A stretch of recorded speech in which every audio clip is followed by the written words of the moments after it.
Hello मेरे प्यारे बच्चा एंड बच्चीज़। ठीक है बच्चों, आज का आपका टॉपिक है, जैसा कि आप लोग देख सकते हैं, सामाजिक समूह यानी कि सोशल ग्रुप्स के बारे में। ठीक है, अब देखिए ये टॉपिक किस किस के लिए इम्पोर्टेंट है। सबसे पहले अगर इसको हम देखें तो जो आप बेसिक बिल्कुल जो है ना सोशोलॉजी का, बस वही है, ये समझ लो ABCD। जैसे आप समुदाय, समिति, संस्था, है ना। नेक्स्ट क्या है, सामाजिक समूह पढ़ना पड़ता है। ठीक है ना। अब बच्चे इसमें बहुत कंफ्यूज रहते हैं कि आखिर ये है क्या सामाजिक समूह, उनको पता ही नहीं है। ठीक है ना। आज ये सारा का सारा कन्फ्यूज़न दूर हो जाएगा। ठीक है, अब देखते हैं कहाँ कहाँ यूज़ होना है। ओके, किस किस के लिए, बहुत वैसे तो जिसके पास भी सोशियोलॉजी है सबके लिए इम्पॉर्टेंट है। ठीक है, और इसमें हम एक एक चीज़, छोटी छोटी सारी चीज़ें कवर करने वाले हैं।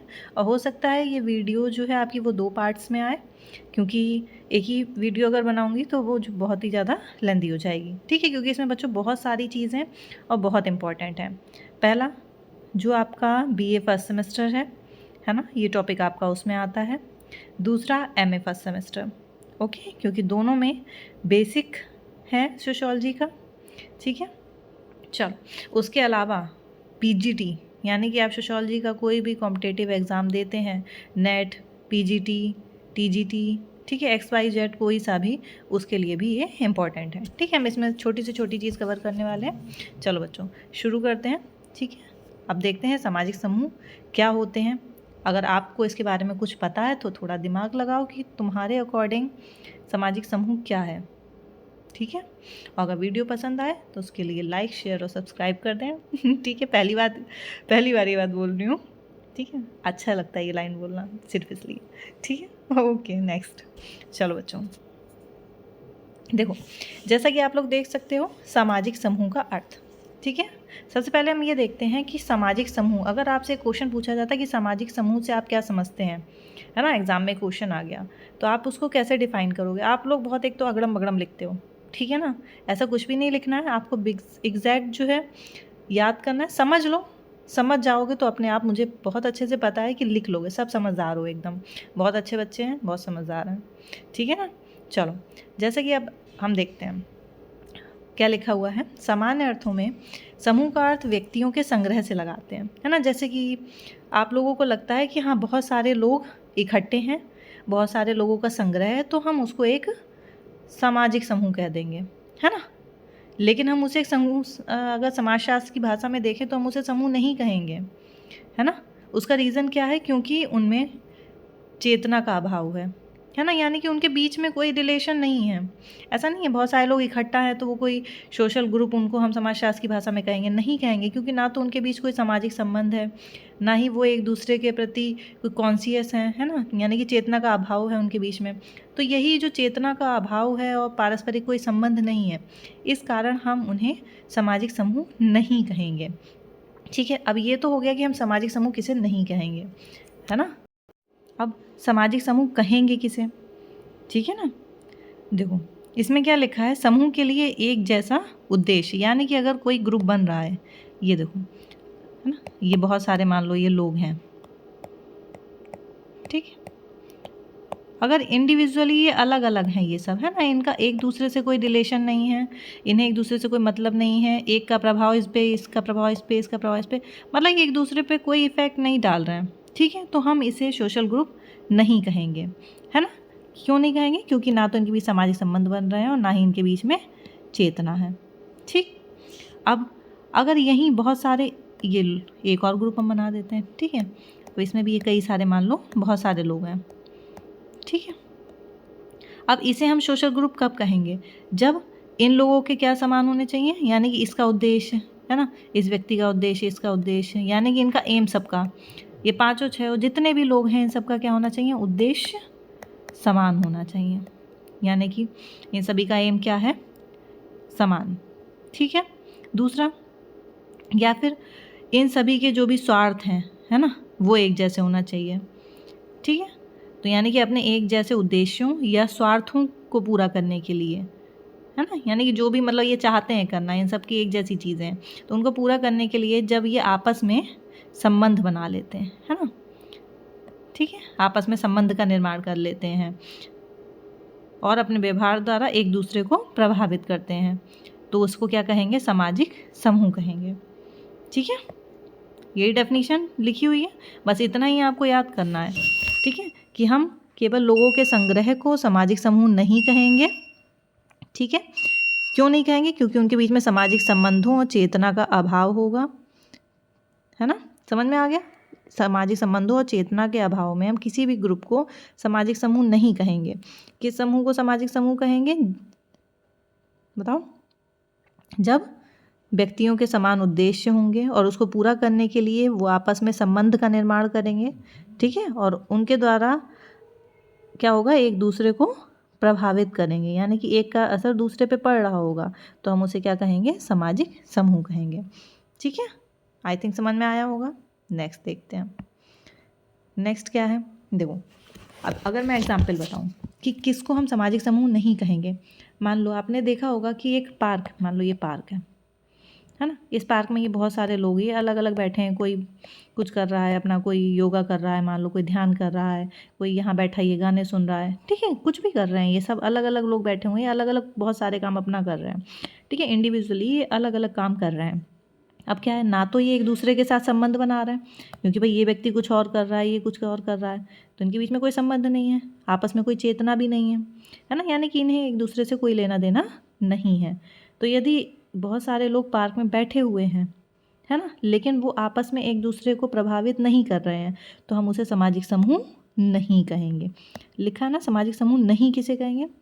तो बहुत सारे लोग मान लो जो पार्क में बैठे हैं, लेकिन वो एक दूसरे को प्रभावित नहीं कर रहे हैं, तो हम उसे सामाजिक समूह नहीं कहेंगे। लोग हैं बहुत सारे, लेकिन सामाजिक समूह नहीं। समूह है लेकिन सामाजिक समूह नहीं है। ठीक, दूसरा, मान लो ये आपकी ट्रेन है। ठीक है ना? अब देखो, ये इसका इंजन लगा देते हैं ऐसे करके। ठीक है, अब क्या है? देखो, रेल के डिब्बे में बैठे हुए, ये मान लो इसमें बहुत सारे लोग यहाँ पे बैठे हैं ऐसे, है ना? रेल के डिब्बे में बैठे हुए बहुत से लोग, ये भी सामाजिक समूह नहीं है। क्यों? क्योंकि ये बहुत सारे लोग इंडिविजुअली बैठे हैं, इनका स्टेशन आएगा, ये उतर के चले जाएंगे, और यदि एक दूसरे को प्रभावित नहीं कर रहे हैं, एक का असर दूसरे पे नहीं पड़ रहा है, ठीक है, तो हम उसे भी सामाजिक समूह नहीं कहेंगे। हाँ, ये है कि मान लो दो लोग ट्रेन में बैठे हैं और वो आपस में सीट के लिए झगड़ने लगे। ठीक है, तो हाँ, और उसमें बहुत सारे लोग इन्वॉल्व हो गए, तो इसको हम भले ही सामाजिक समूह कह सकते हैं, क्योंकि एक का प्रभाव दूसरे पे पड़ रहा है ना? ठीक है, चलो नेक्स्ट, सिनेमा घर में बैठे हुए लोग। देखो, थिएटर में हम लोग जाते हैं, है ना, मूवी देखने आप जाते हो, तो क्या पड़ोस वाले व्यक्ति से कोई रिलेशन होता है आपका? नहीं है ना। सब अपना अपना आते हैं, मूवी देखते हैं और उठ करके चले जाते हैं। तो ये सभी जो तीनों चीज़ें मैंने बताई हैं, ये तीनों ही में बहुत सारे लोग तो हैं, लेकिन उनमें आपस में कोई जागरूकता नहीं है, कोई चेतना नहीं है, वो एक दूसरे को प्रभावित नहीं कर रहे हैं, इसलिए हम उसे सामाजिक समूह नहीं कहेंगे। ठीक है, अब सामाजिक समूह किसे कहेंगे? अब यहाँ पे दिखा ना सामाजिक समूह के उदाहरण। अब आपसे पूछे कि ठीक है, ये तो बता दिया सामाजिक समूह कौन से नहीं हैं, लेकिन अब सामाजिक समूह कौन से हैं? ठीक है ना, देखो, जो एक परिवार है, जो हमारी फैमिली होती है, ठीक है, ये हमारा घर है। ठीक, इस घर में हम लोग बहुत सारे लोग रह रहे हैं, है ना? अब सभी लोग एक दूसरे को प्रभावित कर रहे हैं, एक का असर दूसरे पे पड़ रहा है, उनका कुछ एक उद्देश्य है ना? तो इसलिए इसको क्या कहेंगे? हम एक सामाजिक समूह कहेंगे परिवार को। जाति समूह, जाति समूह भी एक सामाजिक समूह है। भले ही ये लोग एक जगह पे रहते नहीं हैं, है ना, भाई सारी जाति के लोग क्या एक ही शहर में रह रहे हैं या एक ही गांव में रह रहे हैं? नहीं, अलग अलग जगह पे रह रहे हैं, लेकिन उनमें आपस में जागरूकता है ना? एक संगठन है उन सभी में, उनका एक ही उद्देश्य है कुछ, है ना? उनमें अपनेपन की भावना है कुछ ना कुछ, वो एक दूसरे से जुड़ा प्रत्यक्ष या अप्रत्यक्ष रूप से संबंध होना, ये भी सामाजिक समूह का एक उदाहरण है। भले ये प्रत्यक्ष रूप से एक दूसरे से संबंधित नहीं है अलग अलग एक ही जाति के लोग, लेकिन अप्रत्यक्ष रूप से ये एक दूसरे से जुड़े हुए हैं कहीं ना कहीं, इसलिए ये क्या है? जो जाति समूह है, ये भी आपका सामाजिक समूह का उदाहरण है। दूसरा, एक व्यावसायिक संगठन, यानी एक ही व्यवसाय को करने वाले बहुत सारे लोग, है ना? जैसे कि आप देखते हो कि अभी थोड़े दिन पहले, अच्छा देखा, अभी ट्रक ड्राइवर्स ने क्या करा था, एक गवर्नमेंट एक रूल लेके आने वाली थी, है ना, कि अगर कोई भी ड्राइवर एक्सीडेंट कर देता है तो उसके ऊपर जुर्माना लगेगा, प्लस उसको जेल होगी, है ना? अब क्या हुआ, उसका बहुत सारे लोगों ने विरोध किया, ठीक है ना। तो वो क्या है, वो एक ही व्यवसाय को करने वाले लोग थे सभी, भले ही वो अलग अलग जगह पे हैं, है ना। जितने भी ऑटो वाले हैं या बस वाले थे, रोडवेज पूरा आपका बंद हो गया था, है ना। उसका रीज़न क्या है कि उन सब में क्या है, एकता है, उनका उद्देश्य है कुछ ना कुछ, ठीक है। यानी कि वो एक दूसरे से जुड़े हुए हैं, भले ही अप्रत्यक्ष प्रत्यक्ष कैसे भी जुड़े हैं, लेकिन वो जुड़े हुए हैं, उनका एक पूरा संगठन है, वो सब प्रभावित कर रहे हैं एक दूसरे को, इसलिए ये क्या है, सामाजिक समूह का उदाहरण है। ऐसे ही आपके मान लो जो भी मार्केट में जाते हो, तो मार्केट में कितने सारे पूरा सब लोग अलग अलग बिजनेस करते हैं, है ना। तो वो एक क्या बना रहे हैं, एक पूरा एक संगठन बना रहे हैं, ठीक है। या टीचर्स हैं बहुत सारे, वो भी एक सामाजिक समूह, ठीक है। मजदूर वर्ग, यानी कि बहुत सारे मजदूर जो मिल करके एक वर्ग बना ले रहे हैं अपना, वो भी सामाजिक समूह है। क्यों, उनमें भी एक दूसरे के प्रति जागरूकता है, चेतना है ना। ठीक है, समझ में आ रहा है। वो एक दूसरे को प्रभावित कर रहे हैं, भले ही सारे मजदूर एक ही जगह नहीं रह रहे हैं, लेकिन कुछ भी, वो क्या है, एक यूनियन है, कुछ भी आता है सब हड़ताल पे बैठ जाते हैं, है ना। तो ये क्या है, ये सभी आपके सामाजिक समूह के उदाहरण हैं। ठीक, नेक्स्ट, समझ में आया। थोड़ा सा दिमाग लगा के समझोगे तो बिल्कुल सब समझ में आएगा, सामाजिक समूह कौन सा नहीं है, क्यों नहीं है, कौन सा है, ठीक है सब। और नेक्स्ट टाइम बहुत अच्छे से आंसर दोगे, मुझे पता है, ठीक है।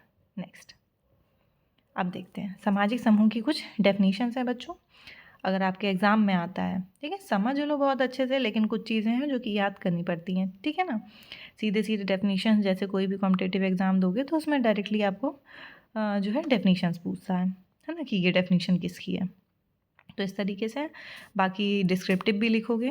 तो मान लो क्वेश्चन आया कि सामाजिक समूह क्या है, इससे आप क्या समझते हैं, ठीक है। तो उसमें आप भाई सामाजिक समूह बताओगे पहले, तो उसकी डेफिनेशन दोगे, फिर अलग अलग समाजशास्त्रियों ने सामाजिक समूह की क्या परिभाषाएं दी हैं वो भी तो बताओगे, ठीक है।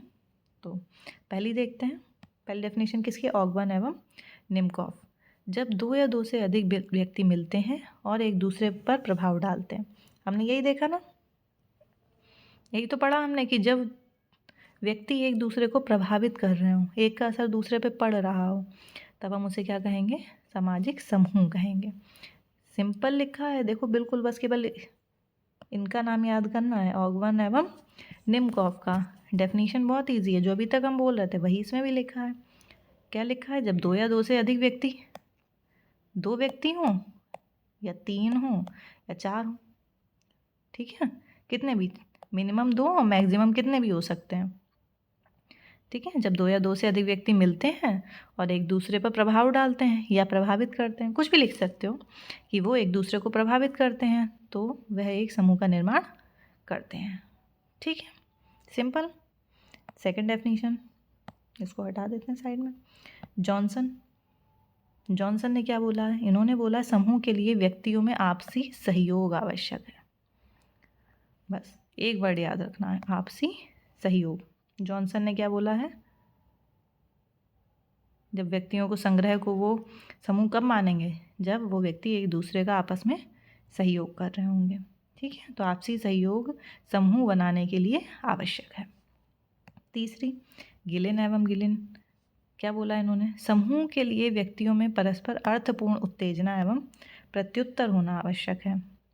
उन्होंने कब क्या कहा है, समूह हम किसे कहेंगे, जब समूह के लोगों में आपस में क्या होगी, अर्थपूर्ण उत्तेजना, यानी कि ये जो दो व्यक्ति हैं, ये जब कोई क्रिया करेंगे तो उसका कुछ मीनिंग होना चाहिए, ठीक है। इसने कुछ करा इसके अपोज में, यानी कि इसने कुछ एक्शन किया, दूसरे व्यक्ति ने इसका कुछ रिएक्शन दिया, ठीक है। तो ये अर्थपूर्ण उत्तेजना, यानी कि उस व्यक्ति, अर्थपूर्ण उत्तेजना एवं प्रत्युत्तर, यानी कि इस व्यक्ति ने जब कोई काम किया तो इसने कुछ काम किया इधर, अब इसके बदले में इसने कुछ किया, ठीक है। उत्तेजना एवं प्रत्युत्तर की बात कौन करते हैं, गिलिन एवं गिलिन। प्रत्युत्तर मतलब उसके अपोज में, या उसने जो एक्शन किया है उसका रिएक्शन देना, उसको कुछ बोलना। मान लो कि कोई आकर के आपको धक्का मारेगा, तो आप क्या उससे कुछ कहोगे ना कि अरे भाई तुमने क्यों धक्का मार दिया, है ना। तो ये क्या है, अर्थपूर्ण प्रत्युत्तर देना उसको, ठीक है ना। तो उन्होंने कहा है समूह के लिए व्यक्तियों में परस्पर अर्थपूर्ण उत्तेजना एवं प्रत्युत्तर होना आवश्यक है। तो ये वर्ड याद रखना है केवल, ठीक है, जो ब्लू करा हुआ है मैंने पूरा, इसको किसकी डेफिनेशन हो जाएगी, गिलिन एवं गिलिन की, ठीक है। एक दो बार पढ़ोगे सुनोगे बहुत अच्छे से याद हो जाएगा बच्चों, बहुत सिंपल है, ठीक है। अभी लग रहा है पहली बार में, हो सकता है डिफ़िकल्ट लग रहा हो, दूसरी बार सुनोगे अपने आप रट जाएगा, सब बिल्कुल याद हो जाएगा। ठीक है, फोर्थ डेफिनेशन है मेरिल एवं एल्ड्रिच। देखो इन्होंने क्या लिखा है, इन्होंने कहा समूह निर्माण के लिए लंबी अवधि के लिए संचार को आवश्यक माना है। जैसे जॉनसन ने आपसी सहयोग को आवश्यक माना है, ठीक है ना, ऐसे ही मेरिल एवं एल्ड्रिच ने किसको माना है, लंबी अवधि के लिए संचार। इन्होंने कहा कि समूह निर्माण तब हो सकता है जब उन लोगों के बीच में आपस में बहुत लंबे समय तक कम्युनिकेशन होता रहे, है ना, संचार होता रहे। यानी कि जैसे कि वो ग्रुप बना हुआ है पूरा, ठीक है, और कोई किसी से कुछ कह रहा है, कोई कुछ कह रहा है, फिर उनका मान लो उसमें काफ़ी टाइम तक कोई मीटिंग चल रही है ना, कुछ दिन बाद हो रही, कुछ भी मतलब बहुत लंबे समय तक जब वो आपस में एक दूसरे से जुड़े रहते हैं, कम्युनिकेशन होता रहता है उनके बीच में, तब वो क्या बना लेते हैं, एक समूह बना लेते हैं। ठीक है, तो उन्होंने क्या माना है, समूह निर्माण के लिए बहुत लंबे समय तक संचार आवश्यक है। ठीक है, वेरी इजी, बहुत अच्छा है। नेक्स्ट, मैकाइवर एवं पेस।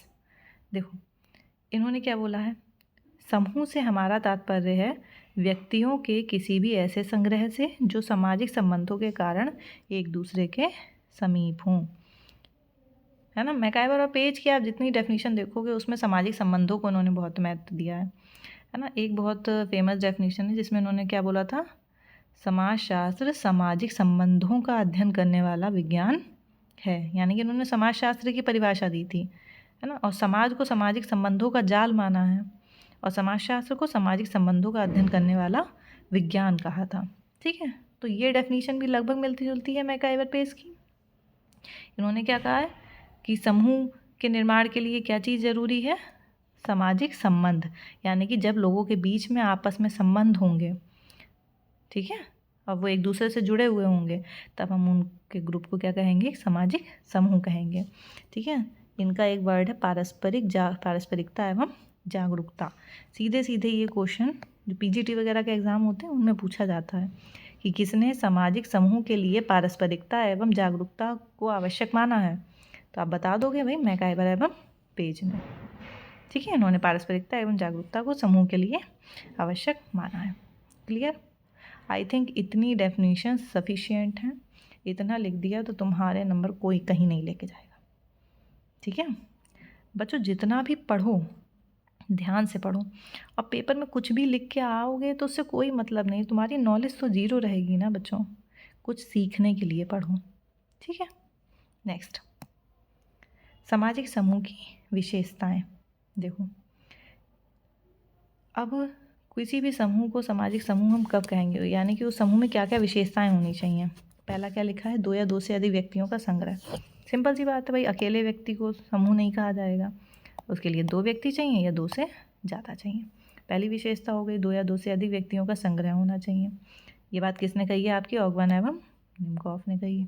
ठीक है, इसको नहीं भी लिखोगे तो नहीं चल जाएगा, बस हमें विशेषता में केवल इतना बताना है। ठीक है, इसमें केवल आगे मैंने इतना लिख दिया कि हाँ इस चीज़ के बारे में किसने बताया है कि 2 या 2 से अधिक व्यक्तियों का संग्रह होना चाहिए, ये सामाजिक समूह होने के लिए आवश्यक है।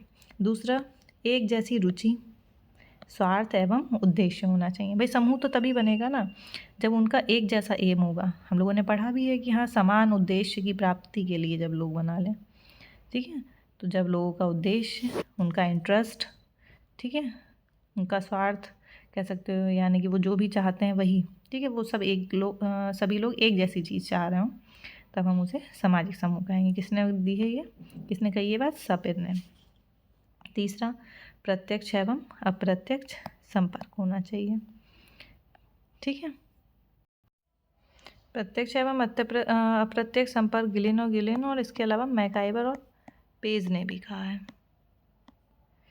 सॉरी, मैकाइवर एवं पेज, ठीक है, ये भी इसकी बात करते हैं। गिलिन में थोड़ा सा कन्फ्यूज़न है, लेकिन मैकाइवर पेज ने तो कही है ये बात।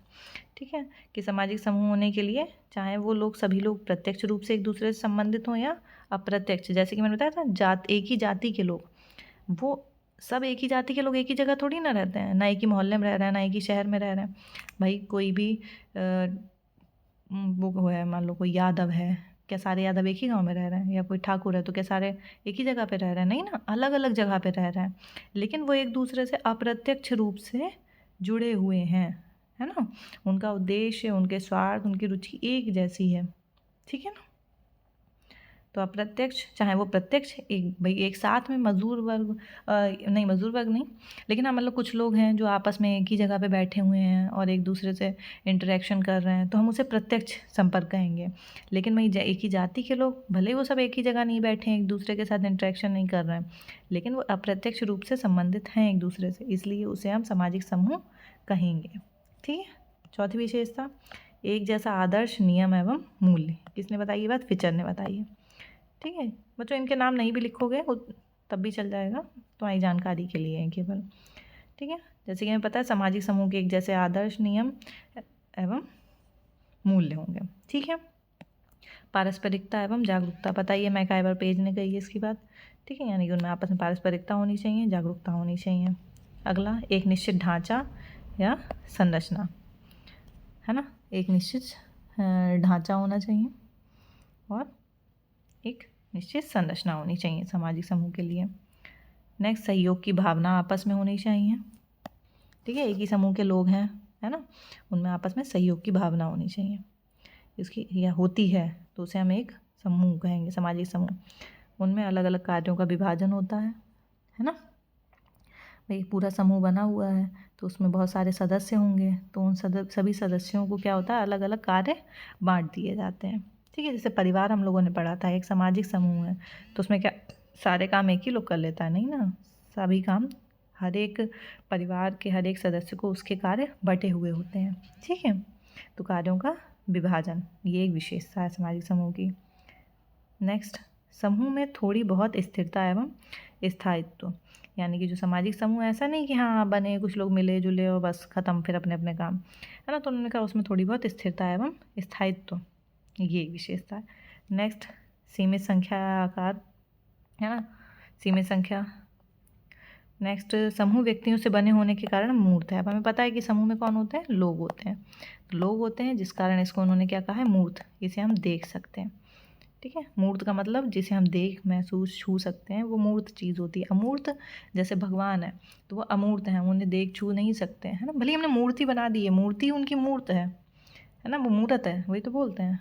अमूर्त ऐसी चीज़ जिसे हम देख नहीं सकते हैं, सिर्फ उसके बारे में सोच सकते हैं, उसे महसूस कर सकते हैं, है ना। नेक्स्ट, इसलिए उन्होंने क्या बनाया? समूह व्यक्तियों से बने होने के कारण क्या है? मूर्त है, ये भी एक विशेषता है। नेक्स्ट, स्त्रीकरण का होना आवश्यक है, यानी कि कोई भी समूह में स्त्रीकरण, यानी कि ऐसे ऊपर से नीचे के क्रम में कार्यों को बांटा जाता है ना। मान लो एक समूह में बहुत सारे लोग हैं तो किसी को उच्च पद है, फिर उसके नीचे पद, फिर ऐसे, तो स्त्रीकरण का होना आवश्यक है, ठीक है। ये हो गई इसकी विशेषताएं, ठीक है। इनको हेडिंग डाल के अगर एग्ज़ाम में आता है तो आप लिख दोगे, जो मैंने बोला है उसी को आप इनके आगे लिख दोगे, ठीक है। विशेषताएं बहुत हो गई 12, इतने में तो नंबर बिल्कुल छप्पर फाड़ के देगा एग्ज़ाम में, ठीक है बच्चों। नेक्स्ट, अब आते हैं सामाजिक समूह के प्रकार। अब बेटा ये सबसे ज़्यादा इम्पॉर्टेंट चीज़ है आपकी, है ना। ये कोई एक या दो तरीके के नहीं पढ़ोगे, अभी इसमें हर एक समाजशास्त्री ने अपने हिसाब से अलग अलग तरीके के सामाजिक समूह बताए हैं, ठीक है। किसी ने किसी तरीके के सामाजिक समूह बताए, किसी ने कहा है कि हाँ ठीक है, क्या कह सकते हो, अंतः समूह, किसी ने बाह्य समूह, किसी ने कहा लघु समूह, बृहद समूह, छोटा बड़ा समूह बना दिया, किसी ने कहा एक ही परिवार है, पारिवारिक समूह, एक ही जैसे आर्थिक समूह बना दिया, औपचारिक समूह, अनौपचारिक, प्राथमिक, द्वितीयक समूह, इस तरीक़ों के मतलब कितने समूह बना दिए हैं, है ना। तो अभी आपको बहुत अच्छे से ये सब याद करने पड़ेंगे कि किस समाजशास्त्री ने समूह के कौन से प्रकार बताए हैं और किस आधार पे, है ना। भाई उसका कुछ बेस भी तो होगा कि किस आधार पे, उसने ऐसी थोड़ी ना ऐसे अजर्रा बना दिए हैं, ठीक है। हम पढ़ेंगे मतलब एक जैसी आर्थिक स्थिति वाले हैं तो वो आर्थिक समूह हो गए, राजनीति के आधार पे बनाए तो वो राजनीतिक समूह हो जाएंगे, है ना। धर्म संस्कृति के आधार पे बनाए हैं तो वो धार्मिक या सांस्कृतिक समूह हो जाएंगे, ठीक है। तो बहुत सारे समाजशास्त्रियों ने भिन्न भिन्न आधारों पर सामाजिक समूहों के अनेक प्रकार बताए हैं, ठीक है बच्चों। अब आपको इन्हें बहुत अच्छे से समझना है, एक दो बार पढ़ोगे बिल्कुल याद हो जाएंगे, और ये खूब पूछे जाते हैं एग्ज़ाम्स में। किसी भी कॉम्पिटिटिव एग्ज़ाम में, नेट का एग्ज़ाम दोगे, पीजीटी का, टीजीटी का, कोई भी ऑब्जेक्टिव एग्ज़ाम आएगा, ठीक है। ऑब्जेक्टिव नहीं भी आता, डिस्क्रिप्टिव आता है, ये खूब पूछा जाता है, बिल्कुल बेस है। अगर सोशियोलॉजी से आगे कोई भी पढ़ाई करना चाहते हो बच्चों, समझ लो ऐसा कहीं नहीं है जहाँ ये चीज़ नहीं मिलेगी आपको। ठीक है, बहुत इम्पोर्टेंट है, इसलिए मैंने इतना ज़्यादा इसको बहुत अच्छे से तैयार करा है तुम लोगों के लिए। ठीक है, देखो जैसे अगर इसमें देखें, पहला क्या बताया, समूह की स्थिरता के आधार पर। ठीक है, स्थिरता के आधार पर बॉटोमोर ने स्थायी और अस्थायी समूह बताए हैं। ठीक है, इन्होंने कहा है स्थिरता के एक स्थायी समूह और दूसरा अस्थायी समूह, जैसे कि भीड़ हो गई। ठीक है, या श्रोता समूह है, ये कैसे हैं, अस्थायी समूह है, यानी कि बहुत सारी भीड़ है, आई इकट्ठा हुई, मान लो कोई नारे वारे लगाए और फिर वो चली गई।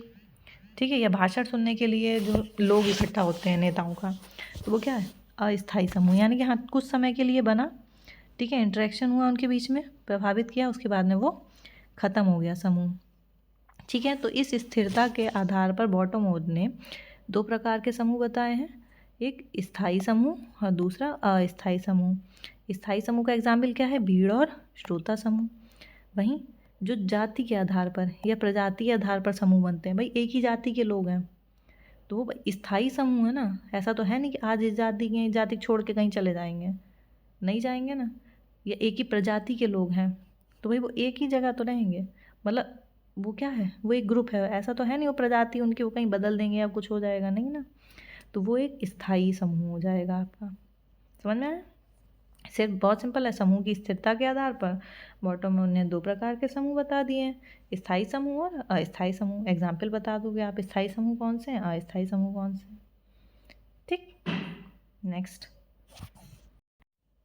अब देखो समूह का वर्गीकरण। ठीक है, अब समूह को कैसे कैसे वर्गीकृत किया है, पहला हम देखेंगे मैकाइवर एवं पेज ने। अब देखो मैकाइवर और पेज ने सदस्यों की संख्या के आधार पर, ठीक है, जैसे उन्होंने क्या बताया था, स्थिरता के आधार पर बॉटोमोर ने बताए हैं, ऐसे ही मैकाइवर और पेज ने सदस्यों की संख्या के आधार पर, भाई एक ग्रुप में कम लोग हैं ज़्यादा लोग हैं, ठीक है, तो उनकी संख्या के आधार पर समूह को 3 भागों में बांटा है। खूब पूछता है ये ठीक है, और ये लिखा है ना, बस बहुत बढ़िया और समझ में आ जाएगा बहुत आराम से। देखो पहला इन्होंने क्या नाम दिया, क्षेत्रीय समूह, यानी कि पहले समूह को क्या नाम दे दिया है, क्षेत्रीय समूह। या फिर अगर क्षेत्रीय समूह वैसे इजी रहेगा, इतना लिखोगे तब भी चलेगा, उसके अलावा अगर लिख सकते हो या फिर प्रादेशिक इकाई वाला समूह। ठीक है, क्षेत्रीय समूह या प्रादेशिक इकाई वाला समूह। अब ये क्या होता है, वह जिसके निश्चित क्षेत्र में समूह के सारे सदस्य अपना सामान्य जीवन व्यतीत करते हैं, यानी कि शब्द से ही समझ में आ रहा है ना, क्षेत्रीय समूह, एक ही क्षेत्र में रहने वाले लोगों द्वारा बना हुआ समूह। जैसे कि जो गांव होता है आपका, गांव का एरिया पता है ना कि भाई इतना उत्तर में इतना दक्षिण में ऐसा, ठीक है, तो ये क्या एक पूरा मान लो गांव, वो तो कोई भी शेप हो सकती है, ऐसे करके गांव की शेप है, मान लो ये है ये। ठीक है, अब इस गांव में जितने भी रहने वाले ये लोग हैं, ठीक है, इनका समूह क्या कहलाएगा, क्षेत्रीय समूह। क्यों, क्योंकि ये एक ही क्षेत्र में रह रहे हैं। ठीक है, पहला समूह का प्रकार क्या बताया, क्षेत्रीय समूह, ऐसा समूह जो निश्चित क्षेत्र में रह रहा होता है।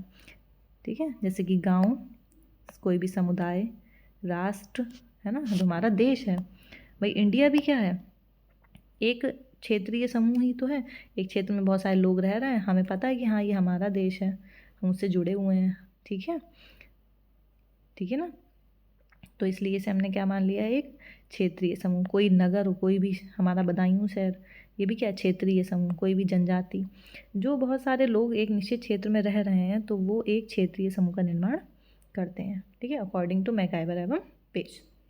नेक्स्ट दूसरा क्या लिखा है, हितों के प्रति चेतन समूह जिसका निश्चित संगठन नहीं होता। ठीक है, इस वर्ड पे फोकस करूँ। ठीक है, क्या लिखा है, हितों के प्रति चेतन, यानी कि हितों के प्रति तो कॉन्शियस हैं, ठीक है, लेकिन इनका संगठन जो होता है वो निश्चित नहीं होता है, समझ में। ठीक है, यानी कि बस केवल इन्हें संगठन की कमी होती है इन लोगों में, हित तो पता है इन्हें अपने, ठीक है, उद्देश्य अपना पता है इन्हें। जैसे कि जो एक ही वर्ग के लोग हैं, एक ही जाति के, एक ही प्रजाति, एक ही समूह, एक ही धर्म के लोग, एक ही भाषा के लोग, इन सब लोगों में क्या है ना, हमने कहा था एक जाति क्या है, एक समूह है, ठीक है, सामाजिक समूह है, लेकिन क्या वो एक ही जगह पे सब रह रहे हैं, नहीं, यानी कि संगठन निश्चित नहीं है, सब इकट्ठे नहीं रह रहे हैं संगठित होकर, लेकिन उन्हें अपने उद्देश्य पता है, उन्हें अपने हित पता है। ठीक है, दूसरा प्रकार क्या बताया, हितों के प्रति चेतन समूह जिनका निश्चित संगठन नहीं होता। बहुत सिंपल है कि हाँ ठीक है, एक ही जाति के लोग एक पूरा समूह तो बना रहे हैं, सामाजिक समूह तो बना रहे हैं, लेकिन हितों के प्रति तो चेतन है, लेकिन एक निश्चित संगठन नहीं है उनका। तीसरा, हितों के प्रति चेतन समूह यानी कि इन्हें भी अपने हित पता है, लेकिन इसमें क्या था, निश्चित संगठन नहीं होता, इनका निश्चित संगठन होता है ना। ये समूह अपने हितों के संगठन में सचेत एवं संगठित होने, यानी कि इन्हें अपने हित भी पता है और ये संगठित होकर एक जगह पर इकट्ठे भी हैं, ठीक है, संगठित भी हैं। जो ये जो समूह होते हैं, इनमें सदस्यों की संख्या सीमित होती है, लेकिन इनके उत्तरदायित्व तो असीमित होते हैं, ठीक है। जैसे कि जो आपके आर्थिक संघ बने होते हैं या श्रमिक संघ हैं, ठीक है, परिवार है आपका, इसमें एग्जाम्पल में लिख सकते हो परिवार या कोई भी आर्थिक समूह, ठीक है। और आपका कोई भी क्लब, किसी भी चीज़ का, मान लो क्रिकेट क्लब हो गया या कोई भी क्लब है, तो वो क्या एक निश्चित संगठन भी है, उनको अपने हित भी पता है ना, वो इकट्ठे इकट्ठे भी हैं सब जगह, सभी लोग, समझ में आया। तो इनका निश्चित संगठन भी है और इनको हित भी पता है। तो 3 प्रकार के हो गए मैकाइवर और पेस के अनुसार, क्षेत्रीय समूह, दूसरा हितों के प्रति चेतन समूह जिनका निश्चित संगठन नहीं होता, तीसरा हितों के प्रति चेतन समूह जिनका निश्चित संगठन होता है। ठीक, समझ में आ गया। नेक्स्ट अब देखो, नेक्स्ट गिलिन एवं गिलिन द्वारा, अभी हम लोगों ने क्या पढ़ा था, मैकाइवर पेज ने क्या वर्गीकरण किया है सामाजिक समूह का। अब दूसरा हम क्या पढ़ेंगे, गिलिन एवं गिलिन ने समूहों को कैसे बांटा है। इन्होंने देखो 6 भागों में बांटा है। पहला क्या बताया, उन्होंने मैकाइवर पेज ने 3 भागों में बांटा था समूहों को, ठीक है, और गिलिन और गिलिन ने 6 भागों में बांटा है, ठीक है। 6 प्रकार के समूह बताए हैं। पहला, रक्त संबंधी समूह, यानी कि ऐसे समूह जो हमारे ब्लड रिलेटिव होते हैं, है ना, या ऐसे लोग जो हमारे ब्लड रिलेटिव होते हैं, उनसे मिलकर के जो पूरा ग्रुप बन जाता है, समूह बनता है, उसको हम रक्त संबंधी समूह कहेंगे, यानी कि जो परिवार है, जाति है, ठीक है। क्योंकि ये माना जाता है ना, वैसे तो सभी जाति के लोगों में ऐसा थोड़ी ना है कि एक ही खून है या एक ही ब्लड ग्रुप है, नहीं, लेकिन वो ऐसा मानते हैं कि हाँ हम सबके पूर्वज जो हैं वो समान हैं, इसलिए हम जो है एक रक्त संबंधी हैं, ठीक है। तो रक्त संबंधों के आधार पर जो समूह बनते हैं वो।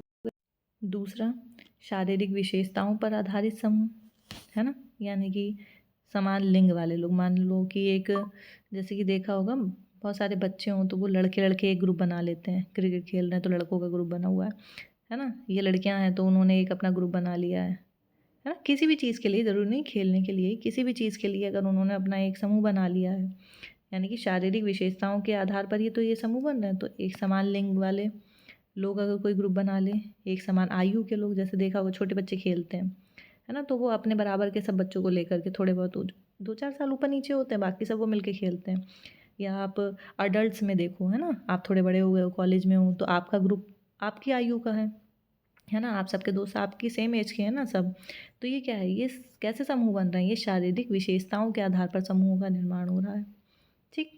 तीसरा, क्षेत्रीय समूह, ये मैकाइवर पेज ने भी बताया है आपका, एक ही जनजाति के लोग, भाई वो एक ही जनजाति के लोग एक ही जगह पे रह रहे हैं ना, ठीक है, हमने पढ़ा है ना कि हाँ ये जनजाति के लोग यहाँ पाए जाते हैं, इसके यहाँ खस जनजाति, ये जनजाति वो, है ना।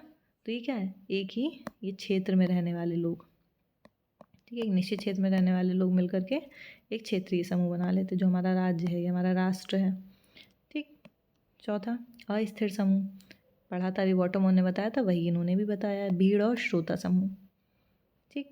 नेक्स्ट, स्थायी समूह, जो हमारे खानाबदोश जत्ते हैं, ग्रामीण गांव में जो पड़ोस है, कस्बे, शहर, बड़े बड़े नगर, ये सब क्या है, स्थायी समूह है, ठीक है।